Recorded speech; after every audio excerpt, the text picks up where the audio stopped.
Well, after numerous complaints, a long-running plot point of the show has finally come to an end in a huge episode full of many various reveals.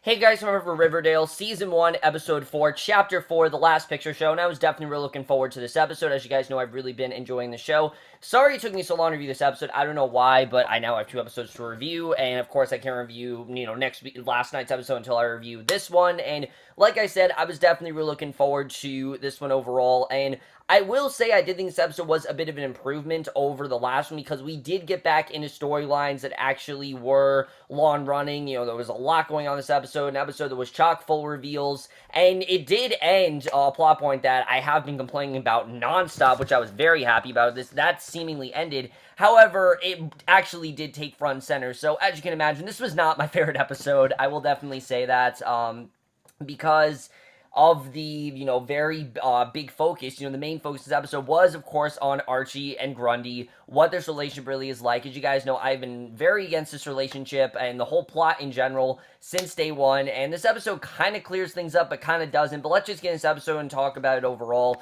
So we start off with Jughead sitting in Pop's diner. It's now been a week since Jason's body was discovered, and the town has undergone a sort of witch hunt under Sheriff Keller, who Sheriff Keller, you can tell he's determined to find anyone who is responsible, and Jughead also laments about the local drive-in closing, saying it was one of the few escapes left in Riverdale, especially because Riverdale is not really a great place to be right now because there's so much, investigation going on. So Betty's in her room writing her diary with the secrets she now has put together about Archie and Grundy because she now knows that something has been going down there. So in her mind, since they were both at Sweetwater River that day, Archie is somehow personally involved with Grundy. And what's great about this is that it really does show in this episode that Betty really does know Archie, and those two really do know each other, and I really did like seeing that. It was definitely one of the highlights of this episode, and Betty's determination to figure out what really is Grundy's deal, I really did love seeing. And basically, Archie and Fred then sit in the park watching Grundy play in a band recital, and the pair approach her afterwards. He hands Grundy flowers, and Fred invites Grundy to dinner, and Grundy and Archie both get nervous about it, but Grundy accepts. They're very worried that Fred is under the intuition about, Grundy and Archie, what they could be involved in and things like that. At this point, he's supporting her, because as we said, he is going to support Archie's, music career from now on, but Archie's very skeptical that Fred does have ulterior motives here, so I thought it was definitely interesting to see. And we then see Jughead, Betty, Kevin, and Veronica. They're sitting in Pops, and Jughead complains about the drive-in closing, which is clearly, again, this was like one of the hot spots to go, and Kevin and Veronica debate with him about why the drive-in should even be open in the first place, because they aren't really relevant anymore, and that is something that definitely we are starting to see. There aren't really many drive-in theaters anymore, and it's kind of sad. I always kind of thought of how cool it would be to actually go to a drive-in theater, just sit in a car. It's a novelty to see that happen nowadays. Like, it's very rare you see something like that happen, and you can tell that they're very happy about it, but Kevin and Veronica, they just don't know why that's a thing. So Jughead invites the group to the theater's closing night.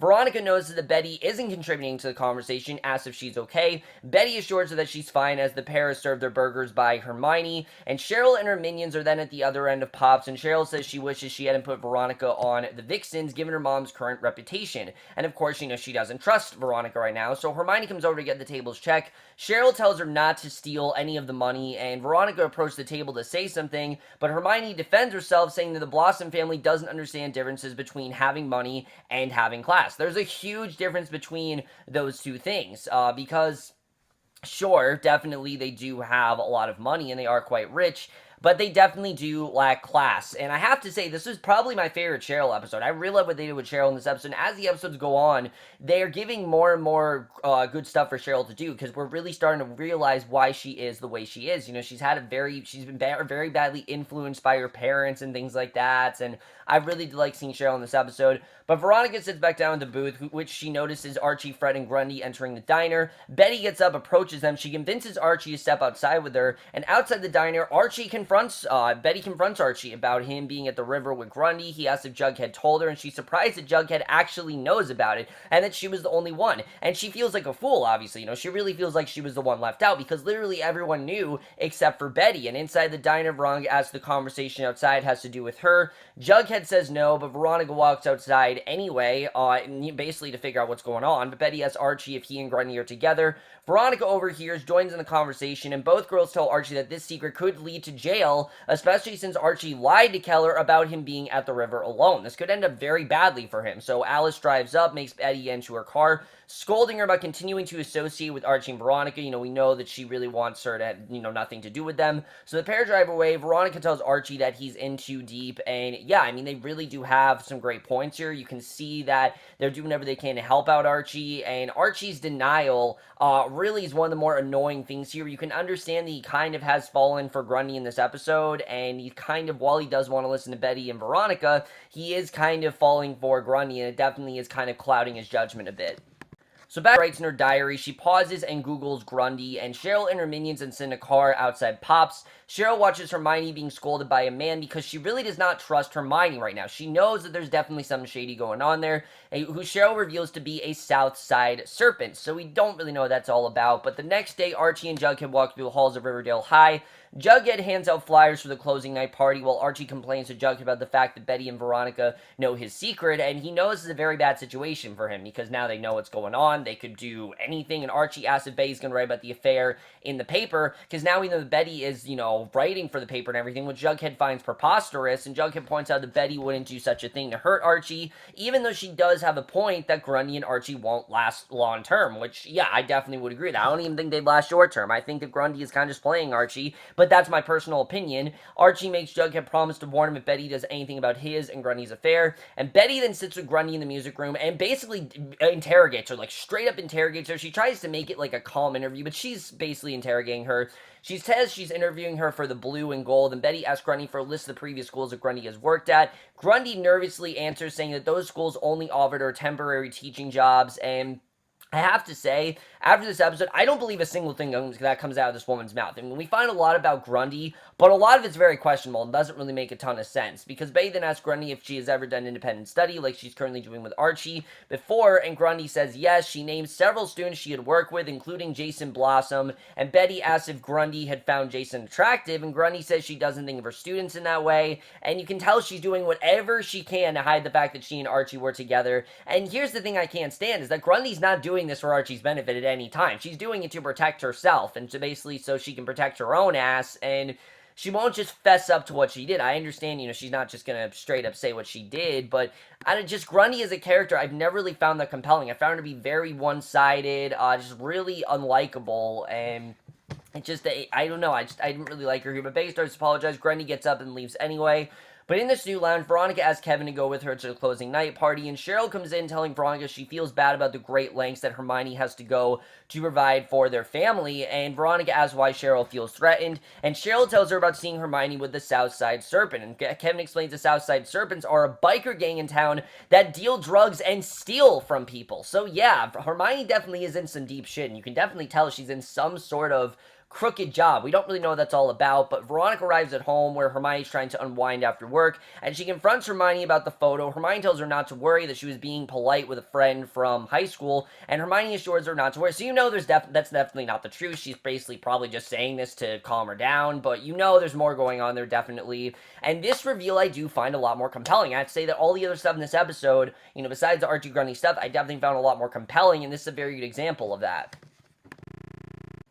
So Jughead meets with Mayor McCoy about the closing of the drive-in, and Jughead reveals his fond memories of going to the drive-in as a kid with his family, and how much, this meant to him, and how, this helped him spend quality time. And that's something that you do get to do in a drive-in that you don't get to do in a movie theater. In a movie theater, you have to be quiet, and you can't say anything, and you have to try to be as, respectful as possible. But when you're in a drive-in in a car, you can be as loud as you want, you can say, you can talk to people, it can be a sociable experience. That's something that Jughead really did get from this. So Mayor McCoy appreciates his story, but says the future of Riverdale is at stake, and it just isn't really relevant anymore, and it kind of is just taking up space at this point. So they need, to move it. And at Pops, Betty reveals his findings about Grundy to Archie and Veronica. According to Betty, Grundy is essentially a ghost with no records or social media before a year ago. So if she couldn't be any more shady, the only Grundy Betty was able to find was an older woman who died several years ago. So Grundy might not even be her real name. Archie insists that Betty not worry about Grundy, and again, it just pissed me off. Like, Archie, are you really that stupid? Really? I mean, when you can't really, when there's no information about the person that you are infatuated by, even though you probably should not be infatuated by them, it's really not a good idea to continue to associate with them. I mean, Archie's really stubborn here, and I get it that he's a teenager and he's naive and he doesn't make the greatest decisions, but this was a whole other level. Archie was just being really dumb in this episode. I mean, at no point does Archie think that, oh, maybe I shouldn't associate with someone like, Grundy. Maybe it's not a good idea to do something like that. At no point in his mind does he think that, and it felt very, not out of character, I wouldn't say, but it just felt even more heavy-handed than it's been with Archie's denial about everything. And they go have a movie night together, and Archie mentions that he doesn't know a lot about Grundy's personal life, and I do like that he tries to get into her life, and he tries to find out more about her, though. And Grundy shares that before becoming a teacher, she dreamed of playing in a major professional orchestra, and Archie asks Grundy about the future of their relationship together, and Grundy says she isn't sure and that they should just live in the present. But Grundy has told him before, at least is expressed to me, that she doesn't want anything to do with this. She doesn't want a genuine relationship. She's just doing what she can to cover up her own ass. So again, I didn't really understand what Grundy wanted here. Just that stuff was not very clear to me. But outside, Betty and Veronica break into Grundy's car. Veronica asks if Betty is doing all this because she has feelings for Archie, and Betty says she's doing it to protect Archie. They look for something suspicious in Grundy's car. They find this lockbox, and inside is an ID for Jennifer Gibson, who's Grundy's other identity. And in addition, the pair find a gun in the lockbox. Again, a lot of questionable stuff here, especially the whole Jennifer Gibson debacle. What is that all about? So Archie finds Betty and Veronica outside his house. They reveal what they found in Grundy's car, but Archie refused to believe that Grundy's suspicious. And again, I just don't get it. Why are you believing Grundy over them? I don't understand. I get that Grundy has help with his music passion, but it's just, you should see some red flags here, and I don't know why Archie isn't seeing them. And again, I understand he's naive, but they just took it to a whole other level here, and it kind of did piss me off. So Jughead then meets with Fred about the drive-in, which the Andrews Construction Company is set to demolish, and Jughead asks for an extra week to find out who bought the land, and it's revealed that Jughead's dad actually used to work for Fred. So this tells us, why Jughead and Archie have been so close. They've probably been together since, they've probably been friends as long as Jughead's dad and Fred have, but he was fired after he was caught stealing supplies, and Jughead gets upset, and he leaves, and we don't know exactly what he did or how he stole supplies or how any of that went down, but you can see that Jughead gets quite upset about this. And again, we don't know much about Jughead at this point, and that really adds to this episode. This is a good story, mystery part of the story. The whole thing with Grundy is just very messy. This is a lot more interesting. Jughead at this point is kind of a blank slate. We've seen him as an ominous narrator, but, that's what we were introducing him in the series. We were introducing him as a blank, narrator who's just narrating, and then we realized who he really was. And ever since then, I wouldn't say he's been a fly on the wall necessarily, but he hasn't really been a developed character, and we definitely need to find out more about him, and I did like that we get more of Jughead in this episode. So Hermione meets with Mayor McCoy, armed with a bag filled with cash, and McCoy promises that Lodge Industries will get the drive-in's land as long as Hermione keeps it a secret. And Hermione says she will as long as Mayor McCoy upholds her end of the bargain.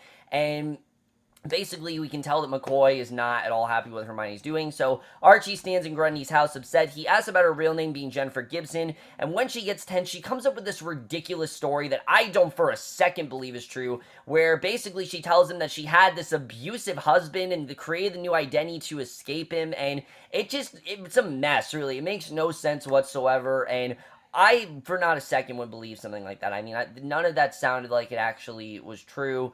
I just don't believe anything comes out of Grundy's mouth, and I don't know why Archie is either. So Kevin then meets with his dad and asks to borrow the family's truck for the drive-in, and Keller agrees, asks if Kevin's taking a boy to the drive-in, and Kevin says no, because he's the only openly gay kid at Riverdale High, we find out, which I really did like this overall. I like they didn't make a big deal out of Kevin and Sheriff Keller. Kevin's gay, Sheriff Keller's okay with that, and there's not really anything else to it. And I like seeing that. We don't have this huge thing where they're shoving it in our faces that Kevin's gay. He just simply is. Sheriff Keller is okay with that, and I really did like seeing that. I thought overall that was really well done, and it was really refreshing too, especially on a CW show. They could have definitely made this a huge plot thing where he wasn't accepting, but I like that he was accepting, not just accepting, but encouraging him to find a boyfriend, and I definitely did like that. I thought it was definitely really well done for a show like this. A lot of high school shows, they like to take the route of,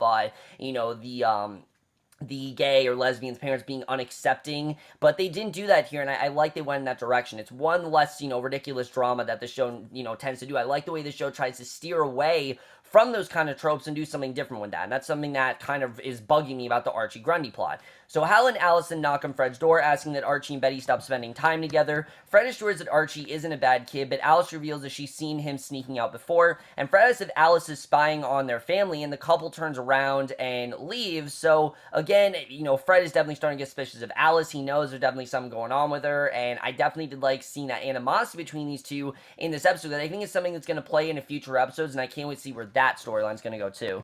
So Archie and Betty then walk down the street together. Archie ends up revealing Grundy's backstory to her, and Betty acknowledges how awful it is, but she still believes that Archie shouldn't let Grundy completely take over his life. And I honestly feel Betty's being pretty reasonable here. I mean, she's not yelling at Archie. She's not forcing him to break up with Grundy. She's just saying don't structure your entire life around her, which is essentially what he's doing. I mean, she's corrupting his life. He's spending way too much time with her than he should be, and this is really starting to affect him in a great way. And I like the way that Betty is trying to get him to back off, because again, I think in the back of her mind, she knows that there's no way this story is true, but she's trying to say the right things to Archie because of how much she cares about him and how loyal she is, and I definitely did like seeing that here. So Hermione sits in her apartment, Smithers are going alone, and we used to, go alone in this drive-in, but Alice walks into Betty's room, humming and carrying laundry. Alice begins to put laundry away in Betty's cabinet, and she finds a gun, grows frantic, snooping through Betty's diary. Now, we know obviously why she has the gun, because she obtained it from Jennifer Gibson, but Betty returns home. Alice confronts her about the gun before making her get in her car, and the town gathers to the lab. Jughead runs a projector while Kevin and Veronica sit together. Cheryl pulls up in her car and asks to join them, and Fred and Hermione then sit together talking about the dates they used to go on together in high school, and Hermione receives a text on her phone and sighs. Fred asks if anything's wrong. Hermione says she's fine, but that she's going to leave to go get popcorn, so we don't know what that's really all about, but Alice bangs on the window saying she needs talking about the kids. Again, she thinks that, Betty now has a gun. She doesn't know what that's all about. So Kevin, Veronica, and Cheryl then watch the movie. They get distracted by Southside kids roughhousing behind them. Kevin shushes them and they ignore it. Veronica stands up, turns around, threatening the group to be quiet, and the others' cars at the drive-in applaud, honk their horns in agreement. I thought that was kind of cool the way it was done. I like the way Veronica was able to stop that commotion from happening. In real life, that would have never happened. They probably would just continue what their roughhousing, but again, I love that Veronica puts people in their place. It's one of the best things we've seen with this show, is that Veronica just has a knack for shutting people up, and I really like seeing that. So Kevin gets up to get a refill of popcorn. Veronica notices Hermione walking behind the entrance to meet with a Southside Serpent, and Kevin orders food at the counter, disappointed that Moose and Midge are making out nearby. Kevin turns around and is approached by one of the Southside kids. Now, we know that Kevin definitely had a connection with Moose, but it seems that he's now canoodling with Midge, and he's approached by one of the Southside kids. Hermione hands the Serpent a bag full of money. He claims it's not enough and wants to confront Hiram about it, but Hermione says that since Hiram's in jail, he'll be dealing with her. So he walks away saying that they'll be in touch, and definitely whatever Hiram's involved in, Hermione's still clearly tied to as well, and I don't know if she's trying to I don't know if Hiram's covering up for her, but definitely she's involved in some pretty shady shit, and definitely we see that here. So, definitely, Cheryl has a right to be concerned about Veronica here, because her mother's involved in something really, really shady, and we don't know what that's all about. But at Riverdale High, Archie visits Grundy with a gift for her. She opens it, finding an expensive bow for her cello, and Archie reveals that he pawned off one of his guitars to buy it for her. And it's a good scene if she wasn't so shady. This could have actually been a cute scene between these two, because she's been so shady. At this point, you just want Archie to leave her alone. Like, just leave her alone, honestly. He's doing the exact opposite of what Betty told him to do, and it's really annoying.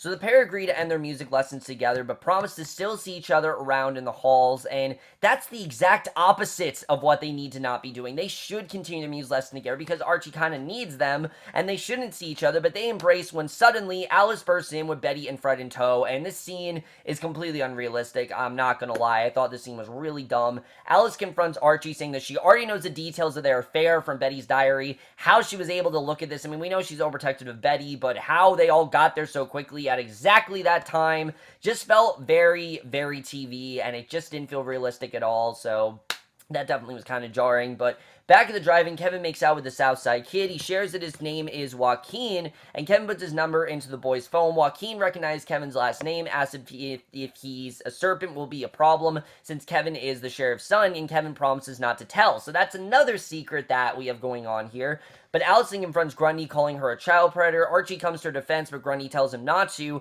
and this is the first time where we're kind of siding with Alice. I like Alice here. She suggests that they take this news to Sheriff Keller, and Archie tells Fred not to, saying he did everything willingly and Grundy isn't a predator. And Betty asks Alice why she's doing this. Alice says she wants Betty to see Archie for who he really is. She really does not trust Archie. I mean, there's a lot of red flags pointing to him. So Fred and Betty confront her, saying that her grudge over Archie isn't a reason to do this, and Archie tells everyone to stop arguing. He admits that Alice that yes, he's an imperfect person, but that she shouldn't be hurting Grundy, and this I definitely did like. I like that Archie admitting that he's not a perfect guy, and Alice assures Archie that it isn't about hurting anymore, it's about doing what's right. Betty tells Alice that if she publishes any of this in the town paper, Betty will lie and say she snapped and made up the affair herself, so there's no way that Alice is going to get away with this. They're not putting this in the paper, and Grundy suggests she quit her job, which is the first rational thing she's done all episode, and the only honest thing I think she actually wanted to do. So Alice and Fred suggest she leave town. Grundy promises to be gone by morning, and Archie watches her walk away. So Kevin and Sheriff Keller arrive at their home. They find the front door is open. Someone stole evidence from Keller's files on Jason's murder. Now, who that could be, we don't know. But Hermione arrives home where Veronica confronts her about what she saw at the drive-in. Hermione says there's just unfinished business of Hiram's, but Veronica says she's going to need more information. That because she knows there's more going on besides just, you know, kind of dealing with stuff that Hiram doesn't have to. But Hermione tells her the truth, that Hiram basically helped the Serpents to help decrease the value of the drive-in in hopes that Lodge Industries would be able to buy the land. So essentially, she's the reason for this drive-in. You know, she wanted to do what she could to keep this drive-in open because she didn't want Lodge Industries to buy the land. I don't know if it's because they're involved with something, but Veronica feels that the scheme was wrong, but Hermione tries to guilt trip her, saying that the right to live in New York was provided by Hiram's actions. She's blaming it all on Hiram, which is interesting to see, but I did like the way we got more into this. I thought this was a very well done story overall, and I can't wait to see where else this is going to go. There's clearly a lot more that Hermione and Hiram are involved in, and I'm interested in seeing what's going to happen there. So Archie then sits in the passenger seat of Fred's car, sad, and Fred reassures Archie that what happened with Grundy wasn't his fault, and the two hug, Archie crying to his dad's shoulder, and it's a really nice moment. I like that Fred was actually not upset with Archie. He understood what happened here, and he's willing to comfort him. Just a really nice scene overall. But Alice approaches Betty in a room, insisting that since Polly kept secrets from the family, Betty shouldn't have any secrets from her for the sake of her safety, and Betty then starts crying, asking Alice to stop using what happened between Polly and Jason as an excuse to make Betty miserable, and Alice gets sad and leaves, and that's basically what she's doing. I mean, she's done everything she can to not make Betty like Polly, and clearly, you know, Polly and Jason had very similar friendship to that of Archie and Betty, and she feels that Archie caused the downfall of it. So again, I think that whole thing is very interesting. Betty then opens a new diary. She's ready to write in it, and instead she goes over to her window where she finds Archie staring out of his. She texts him an apology, which Archie accepts, and she backs away from her window and writes in her diary saying that even though she regrets what she did, she still does believe that Grundy might have been dangerous. And yeah, I mean, we definitely know that's true. We get to the ending where the next day Grundy's ogled by two football players before getting into her car filled with their belongings, and that's the end of her for now, hopefully. Thank God. I'm really happy that this plot point is over. But then we get to the ending, which I really did love the ending of this episode, because while we see Jughead, you know, like I said throughout the show, this scene finally gives us a very good look at his character, because he sits in the projection room at the drive-in, he looks at the equipment in the room before grabbing his belongings, including a picture of him as a kid with his sister Jelly Bean in front of the drive-in entrance. I don't know what it is with naming their kids after food, but whatever. And as Jughead leaves, a bed and other belongings are revealed. Jughead goes outside, graffitis his name on the side of the projector room, and one of the servants approached him saying the projector room will be torn down too. Jughead said that he hopes the room will be preserved somehow, and the servant asks where Jughead's going to live now. Jughead says he'll figure it out, reveals the man is actually his father, we find out. So yeah, his father is actually involved with this motorcycle gang, and Jughead clearly wants nothing to do with it, so he walks away from the drive-in, not really knowing where to go from here, and that is the way this episode ends. Really interesting stuff overall. Let's get into this episode and where we're going from here. So overall, guys, even though this episode really did focus on a plot that I have not been a fan of, I definitely really did enjoy this one. I thought we had some really good stuff going on here. Now, let's just get to the bad right off the bat. The Grundy stuff with Archie is ridiculous. I found it to be very, very soapy, and that's something that I feel the rest of the show really isn't. It's taking things that could be soapy and finding ways to actually make them nuanced and relevant and actually get us to care about them, and something like that. It just doesn't go with the rest of the show. It feels like that was just there to give Archie and Betty drama, or give a reason for Betty Cooper to not like Archie. It didn't, I mean, not Betty Cooper, for Alice Cooper to not like Archie. I mean, it just didn't really work for me. I'm not a huge fan of this Grundy plot. I'm glad that it's over with. I'm hoping that we don't see her. I'd be happy if we don't see her ever again. I know that's not going to happen. I'm sure we're going to see her, as time goes on at some point. I don't know when we're going to see her, but we're definitely going to see her more, probably later in the season, but, I'm glad we won't see her for a while at least, because right now, I'm really not into this at all. I don't for a second believe anything she told Archie. I think there's a lot more going on than we think, and I think Betty's right to not really trust her. I mean, she just seems very, very shady, and I'm really not, liking what was going on there. Other than that, though, I really enjoy this episode. We had some really good reveals going on here. Let's first talk about what's going on with the lodges, because this whole thing is very interesting, what's going on here. This whole idea that not only is Hermione, trying to clean up the mess that Hiram made, but she essentially is involved in this gang, and they're in some really shady shit, and honestly, even though a lot of people could say, oh, Cheryl was being very nosy, I can understand why she was, and especially I can understand why she doesn't really trust Veronica right now, because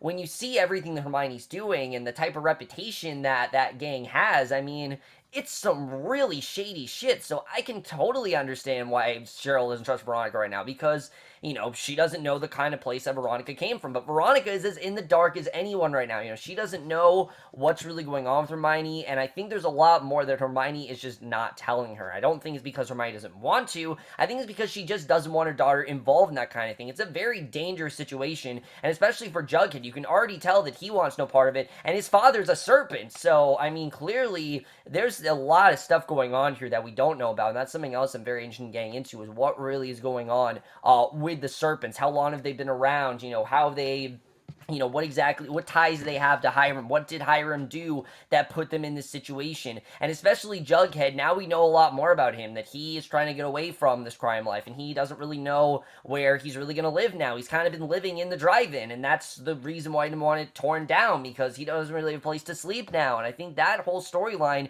of him being this recluse, I really do like. I like that he's being very reclusive and things like that, so I'm interested in seeing really where we're going to go with Jughead's storyline. I think that whole thing is very interesting as well. I liked where we went there. The other thing going on is, Sheriff Keller and Kevin. I really did like the stuff going on with them here. I thought this whole thing, though, with someone stealing evidence, I mean, who could have done such a thing? Why have they stole such evidence? I think whoever stole it definitely is guilty for Jason's murder, but we didn't really focus a ton on the case in this episode. We knew a little bit what was going on. We really didn't focus a ton on the case. This was definitely a lot more focused on secrets of the town, and I was honestly fine with that. I liked that we did take a break from that, because, we have 13 episodes. We have time. We have a lot of time to get into this case, and I'm completely fine with them taking a little break on that.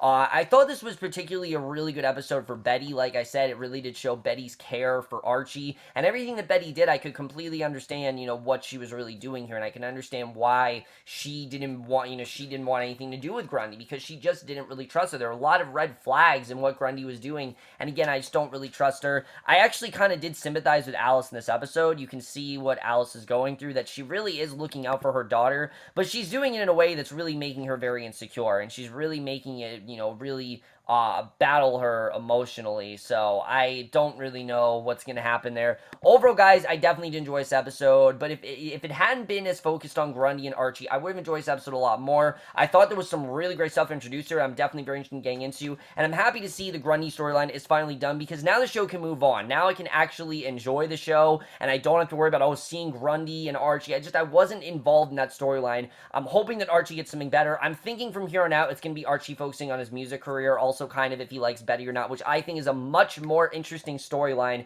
than that with Grundy. The one thing that I did like about this is showing how stubborn Archie was, and him admitting that he is very stubborn because he doesn't know how to deal with things. Again, he's very young. He's only 15 in this show, and he doesn't know how to deal with it all, and I really like seeing it. I like seeing these characters on the cusp of adulthood. They're not exactly adults yet, but they're definitely on the cusp of it, and they're already getting into these very dangerous situations, and who knows where that's really going to go. But overall, guys, I definitely did enjoy this episode. This was definitely an improvement over last week. Even though my grade is lower than the last episode, I did overall feel this was an improvement, and I am overall going to give Riverdale Season 1, Episode 4, Chapter 4, The Last Picture Show, a 3.5 out of 5, or a B.